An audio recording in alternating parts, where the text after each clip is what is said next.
It's Wednesday afternoon. அன்னைக்கு லஞ்சுக்கு சாம்பார் செய்யலான்ட்டு எல்லாமே கட் பண்ணிட்டுருந்தேன். அதுக்கப்புறம் திடீர்னு சாம்பார் சாதமா செஞ்சிடலான்னு தோணுச்சு.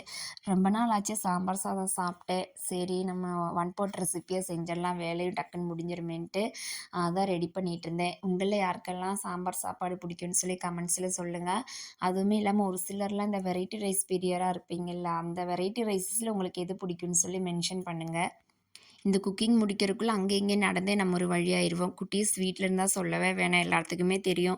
கொஞ்ச நேரம் அவங்க பாட்டுக்கு விளையாடுவாங்க. அதுக்கப்புறம் அத எடுத்து குடுங்க, இத எடுத்து குடுங்கன்னு சொல்லி ஏதோ ஒரு வேலை வச்சுக்கிட்டே இருப்பாங்க. அவங்களே எதுவும் சொல்ல முடியாது. பாவம் அவங்களுக்கும் போர் அடிக்கும். எவ்வளோ நேரம் தான் தனியா விளையாடுவாங்க, இல்ல டிவி பார்ப்பாங்க.